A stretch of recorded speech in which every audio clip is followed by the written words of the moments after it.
السلام علیکم ورحمۃ اللہ وبرکاتہ۔ ماہ ذی الحجہ میں قربانی کے مسائل کا سلسلہ جاری ہے۔ آج کا سوال سماعت فرمائے کہ قربانی کے جانور کی اوجھڑی کھانا کیسا ہے؟ جواب سماعت فرمائے، عام طور پر اوجھڑی بہت شوق سے لوگ کھاتے ہیں، لیکن انہیں غور کرنا چاہیے کہ کیا واقعی اوجھڑی کھانا جائز ہے یا نہیں۔ نبی کریم صلی اللہ علیہ وسلم نے مثانہ کھانے سے منع فرمایا ہے، کیونکہ مثانہ پیشاب کی جگہ ہے، پیشاب اسی سے ہو کر گزرتی ہے۔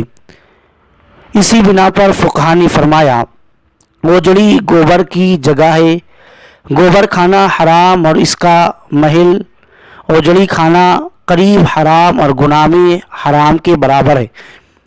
امام اہل سنت سے پوچھا گیا اوجھڑی کے بارے میں تو آپ نے فرمایا یہ مکروہ تحریمی ہے،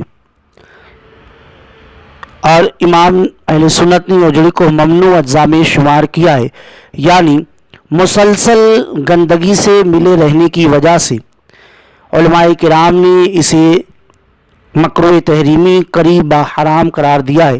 لہٰذا ہمیں چاہیے کہ اللہ رب العزت نے جب ہمارے لیے بے شمار پاک و صاف چیزیں کھانے کے لیے پیدا فرمائی ہیں تو ان پاک صاف چیزوں کی طرف رغبت کریں اور اس طرح کی گندی چیزوں کی طرف رغبت نہ کریں۔ اللہ تبارک و تعالی ہمیں حلال چیزیں کھانے کی توفیق عطا فرمائے۔